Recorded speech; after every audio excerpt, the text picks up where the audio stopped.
दोस्तों स्वागत है एक और नए पॉडकास्ट में। आज मेरे साथ में ऋषभ है दोबारा से, और आज इसके भी इनपुट्स लेंगे और अपने भी इनपुट्स देंगे कि कैसे कर्व एक अच्छा प्रोडक्ट निकल के आया टाटा की तरफ से। टाटा ने ग्रेजुअली ना अपने पोर्टफोलियो को बहुत मजबूत किया है, धीरे धीरे करके हर एक सेगमेंट को किल करते हुए जा रहे हैं। जैसे कि उन्होंने माइक्रो एसयूवी सेगमेंट को किल किया, पहले जब एंट्री लेवल हैचबैक आई थी टियागो, और धीरे धीरे करके वो हर एक सेगमेंट में जो है वो मास्टर हासिल करते जा रहे हैं। अभी कर्व कैसे डिफरेंट है उसके बारे में जरा वार्तालाप करते हैं, वार्तालाप करते हैं। बताओ भाई कैसे सुना सुना सा लग रहा है कारतलाप। वार्तालाप वाले हैं ना, वो जयपुर बैठे हैं। हाँ, एनीवेज एक तो मैं चीज़ ये बताना चाहूँगा कि इन्होंने ना क्वालिटी में भी थोड़ी इंप्रूवमेंट की है। स्पेशली मैं देख रहा हूँ लोग जो आके देख रहे हैं ना, वो भी मुझे कह रहे हैं कि फिट एंड फिनिश कह लो या पैनल गैप्स की बात कह लो, मतलब अब पता लग रहा है कि टाटा इन चीज़ों को सीरियसली ले रहा है और ठीक कर रहा है। ये चीज़ मुझे पर्टिकुलरली बहुत अच्छी लगी कि लोग भी इस चीज़ को एक्नॉलेज कर रहे हैं। और रही बात गाड़ी अच्छी होने की, तो मेरा तो यही मानना है कि भाई गाड़ी है तो सही दमदार। Specially side profile, back profile काफी हटकर आती है, रोड प्रेजेंस तो जबरदस्त आ जाती है उस वजह से। आपका क्या मानना है रोड प्रेजेंस को लेकर? देखो, road presence undoubtedly rear view से तो है इसकी बढ़िया। कोई भी देख के यही बोलेगा एक नजर में कि यार ये लैम्बोर्गिनी उरुस तो नहीं है, लेकिन उससे कम भी नहीं है। तो रियर प्रोफाइल कम भी नहीं है। रियर प्रोफाइल डेफिनेटली किलर है, सुपर्ब लगेगा। स्पेशली जो उसके ऊपर जहाँ पर स्पॉइलर माउंट होता है ना, वहां पे तुम देखना एक माउंटेन बना है, जैसे कि उसमें बनता है जनरली एवेंटाडोर में या फिर और गाड़ियां जितनी भी सुपर कार्स हैं उनके ऊपर बनता है। तो वो बहुत अलग एलिमिनेट कर देता है, गाड़ी को अलग से दिखाता है और बताता है, हाईलाइट कर देता है डेफिनेटली, और रोड प्रेजेंस को बढ़ाता है। गाइस, अगर आप भी एक्साइटेड हो ना कर्व को लेके या टाटा के प्लेटफॉर्म पे प्रेजेंट कोई भी गाड़ी को लेके, या तो मैं ये कहता हूँ कि किसी भी गाड़ी को लेके, तो इनको क्या करना चाहिए बता दे।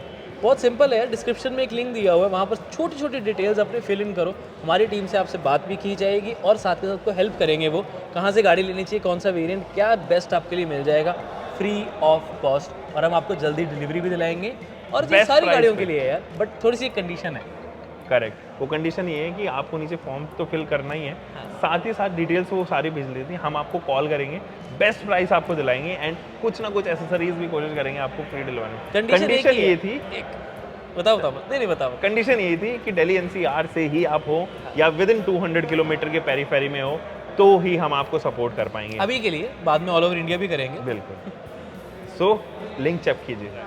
एक चीज और जो मुझे इसकी काफी खास लग रही है, वो जब ये एक तो कर्व होता है ना, जैसे भी किसी भी चीज को कर्व कहते हैं, ये भी कर्व है, तो ये कर्व उठता है और फिर वो नीचे जाता है, तो वो नीचे जा रहा है, इस वजह से मुझे लगता है इसका नाम कर्व रखा गया है। वो कूपे जिसे कहते हैं। वाओ, क्या डिकोड किया। डेफिनेटली मुझे भी इसी ऊपर उठता है फिर नीचे जाता है कर्व भी, क्योंकि उसमें कर्व है, वो आर्क है, तो डेफिनेटली उसका नाम भी उस अकॉर्डिंगली रखा गया।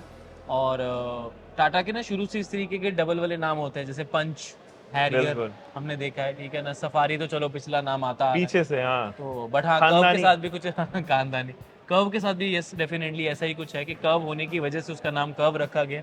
और कूपे जो है वो अब एसयूवी कैटेगरी, पता है क्या, देखो एसयूवी के ना बेंचमार्क अलग सेट हो गया है। वो कहता है कि यार एक बॉक्सी एलिमेंट होना चाहिए, एसयूवी शेप होनी चाहिए और स्पोर्ट्स यूटिलिटी व्हीकल वाला फील आना चाहिए। अब इसमें वो उसका मिक्सचर सा है, तो ये अपने आप में एक नया सेगमेंट जरूर क्रिएट करती है। बट अब ये देखो ना, कुछ चीजें अच्छी हैं। अब 500 लीटर का बूट स्पेस जब पता लगा था, पहले मेरे को बहुत ज्यादा यार कूपे में ना बूट स्पेस शायद कम ना हो जाए, बट कंपनी ने काफी अच्छी बूट स्पेस दी, बट उसमें एक कॉम्प्रोमाइज भी किया। उस कॉम्प्रोमाइज के बारे में आप क्या कहना चाहेंगे? देखो, कॉम्प्रोमाइजेशन तो है, मतलब आप काउंट कर सकते हो उनको गिनती पे। मैं पहला कॉम्प्रोमाइज बता देता हूँ। जब आप सेकंड रो में एंटर करोगे ना, तो आपको कंपैरेटिवली इस सेगमेंट में आने वाली compact SUV, mid size SUV से ज्यादा क्लस्ट्रोफोबिक फील कराएगी। हल्का सा लगेगा यार स्पेस कहीं ना कहीं ज्यादा हो सकती थी। एक तो इंटीरियर का जो थीम कलर स्पेशली इसमें, वो आपको रियलाइज कराएगा, क्योंकि डार्क कलर होने की वजह से वो एयरीनेस जो है वो नहीं आती। दूसरी चीज, ये कूपे होने की वजह से, एंड स्पेशली कूप के साथ में जब आप पेनोरामिक सनरूफ दे देते हो ना, तो उसकी रूफ लाइन और पीछे शिफ्ट हो जाती है। अगर इसमें सनरूफ होती ना, तो वो रूफ लाइन आगे तक नहीं आती और फिर आपके पास में हेडरूम बहुत अच्छा होता। वो हेडरूम देखना है कि विदाउट सनरूफ क्या सीन रहता है अंदर। बिल्कुल, मेरे को भी उसी वेरिएंट का इंतजार है। फर्क पड़ेगा, फर्क डेफिनेटली पड़ेगा उससे।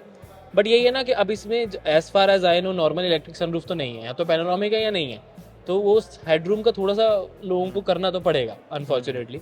बट अच्छी चीज़ ये आ जाती है कि जो ओवरऑल गाड़ी का प्रोफाइल है, ठीक है ना, उसमें मुझे लगता है कि लोग इस चीज को थोड़ा सा इग्नोर कर सकते हैं, ऑप्शन रहती है। क्यों? क्योंकि गाड़ी ओवरऑल दिखने में अच्छी लगती है, जो उसका पूरा पीछे तक शेप जाती है। अब क्योंकि कूपे शेप अगेन होने की वजह से ये गाड़ी एक्चुअल में 4.3 से ज्यादा लंबी लगती है, लेकिन नहीं है। हाँ है नहीं, वो बात अलग है, लेकिन लगती है।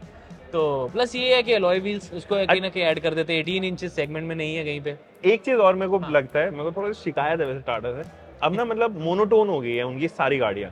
आप फ्रंट प्रोफाइल से देखोगे आपको नेक्सॉन भी ऐसी लगेगी, पंच ईवी भी ऐसी लगेगी, आने वाली पंच फेसलिफ्टेड के भी बहुत चांसेस है कि वो ऐसी लगे, और ये भी है। साथ ही साथ हैरियर में भी सेम लगभग सेम सी जो हेडलाइट यूनिट एंड वो ट्यूबलाइट शेप्ड एलईडी डीआरएल्स वो दे दिए हैं। अब मोनोटोन इसलिए मैं कह रहा हूँ कि फ्रंट से लगभग सारी गाड़ियां, या मैं कहूँ सिग्नेचर जो एक जैसा हो रहा है। जनरली ओईएम क्या करते हैं ना, सिग्नेचर जब वो बनाते हैं तो ग्रिल पे परसिस्ट रखते हैं उसको, या फिर अगर आप हेडलाइट यूनिट देखो तो उस पर एक सिग्नेचर दे देते हैं। वो चीज टेल लाइट पे भी यही है, लेकिन टाटा के साथ में ऐसा नहीं। टाटा फ्रंट में पूरा पूरा कैरी कर रहा है। बिल्कुल। वो थोड़ा सा डिफरेंशिएटिंग अगर यहाँ पर हो जाता तो मुझे लगता और अच्छा होता। लेकिन डायमेंशन वाइज जैसे तू कह रहा था अभी, वो मेरे को काफी सही लग रही है, वो सॉर्टेड एकदम। इसकी विड्थ भी अगर आप देखो तो क्रेटा के लगभग बराबर है, जिसकी वजह से शोल्डर रूम भी अंदर निकल के आ रहा है, और शोल्डर रूम आ रहा है तो डेफिनेटली 3 लोग जो है वो थोड़ा अच्छे तरीके से बैठ पाएंगे। एटलीस्ट हाँ, अगर सेगमेंट के बाद ओवरऑल बात करें तो स्पेस शोल्डर रूम वाइज ठीक है, बट हाँ डेफिनेटली नी रूम और थोड़ा सा वो कम हो जाता है। लेकिन मजे की बात एक बताऊं, फीचर क्या दिए हैं भाई, गजब के फीचर्स। मतलब फीचर्स मुझे एक्सपेक्ट ये तो था कि चलो ठीक है 2-4 चीजें एक्स्ट्रा आ जाएंगी, एंड स्पेशली तो डिजाइन में देखेगा ना बहुत सारी चीजें हैं, तेरे को रियलाइज होगा कि एक्चुअली में एक स्केल अपग्रेड किया है। एक तो यहाँ पर जो ये रडार वाला सेक्शन तू देख रहा है बहुत अच्छे तरीके से मास्टर किया है, पता नहीं चलता यहाँ पे रडार, पता भी नहीं लगा था कि यहाँ रडार है।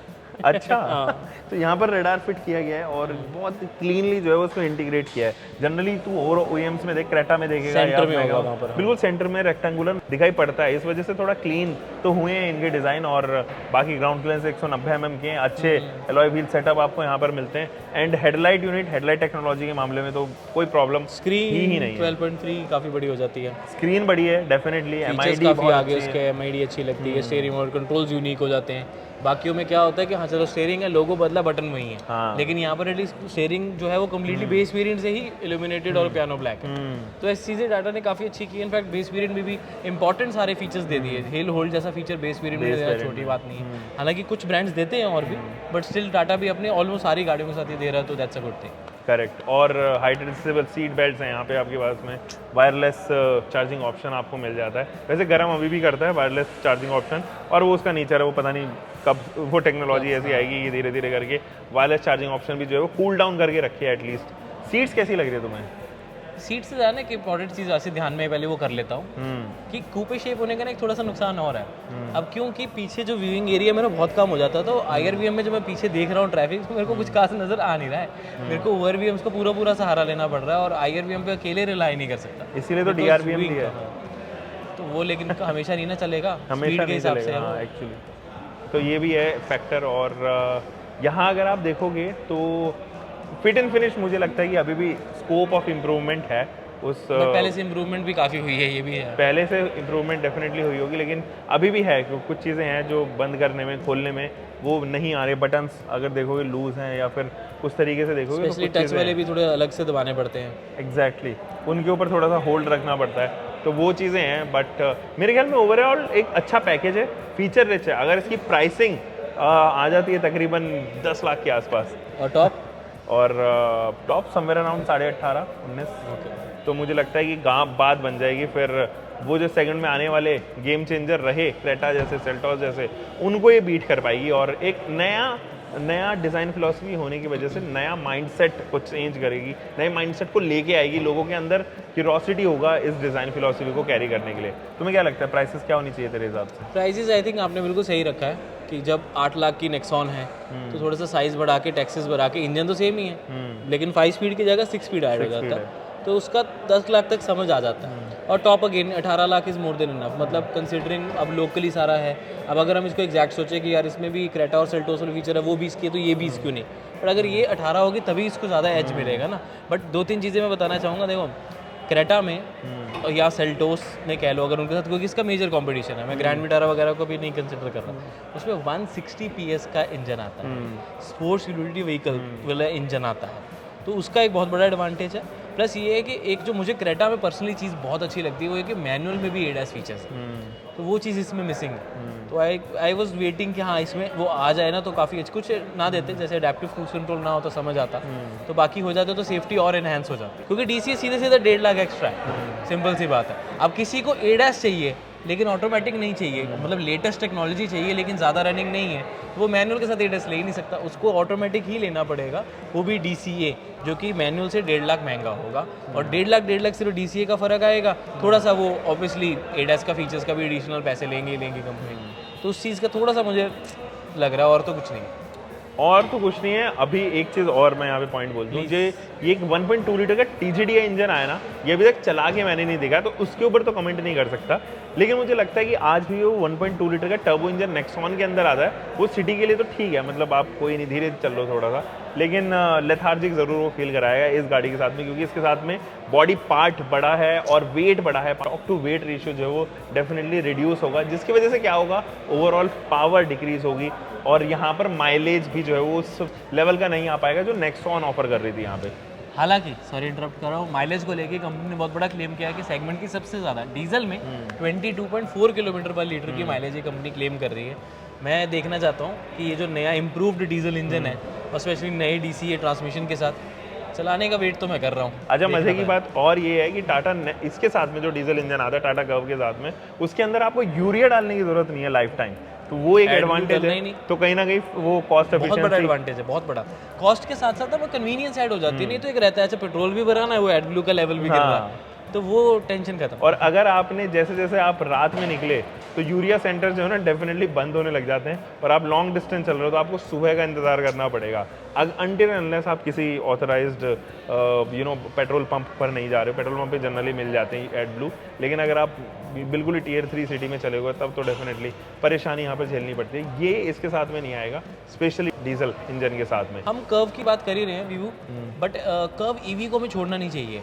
मतलब कर्व EV जो है मेरे हिसाब से कि बेस वेरिएंट की एक बार सुनने में प्राइस ज़्यादा लगती है कि 17.5 लाख से बेस वेरिएंट है, बट उनके जो कर्व EV वाला सेगमेंट आया था ना जब इलेक्ट्रिक वाला, तो उनके बेस भी मिडिल वेरिएंट होते हैं, एक चीज़। और दूसरा अगर हम टॉप को भी कंसीडर करें तो 22 लाख का आज की डेट में इसी साइज़ की पेट्रोल डीजल 20 लाख के आसपास एक्स-शोरूम है, और उसके ऊपर RTO अलग लगता है। बट कंसिडरिंग EV इलेक्ट्रिक पे बहुत सारे स्टेट्स पे टैक्सेस भी कम है, तो on road price almost same आ जाता है।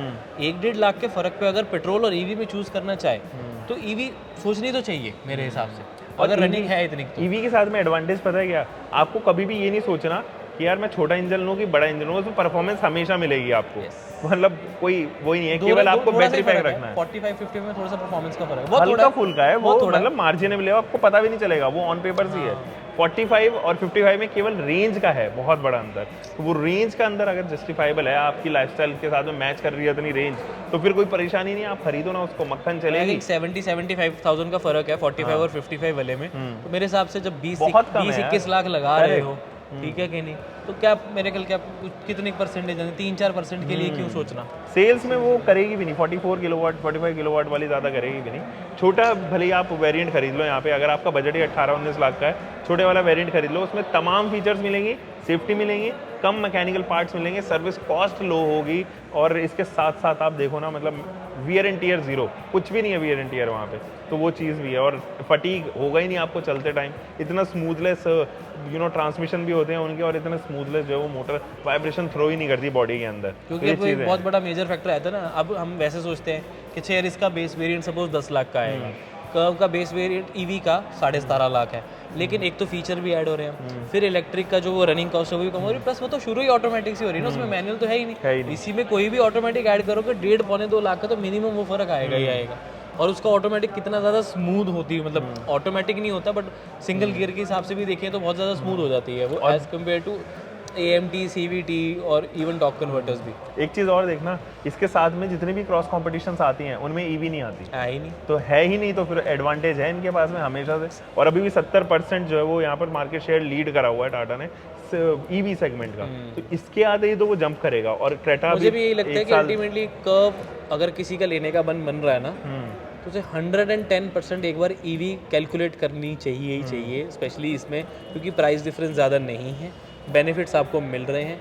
अच्छी चीज़ ये है कि कंपनी ने कर्व में फीचर्स कम नहीं किए, वो मुझे अच्छा लगा कि चलो ईवी के भी सेम है, इसके भी सेम है। पहले मुझे था कि ईवी में हो सकता है पावर टेलगेट हो, इसमें पावर टेलगेट ना दें, बट इन्होंने वो भी दे दिया।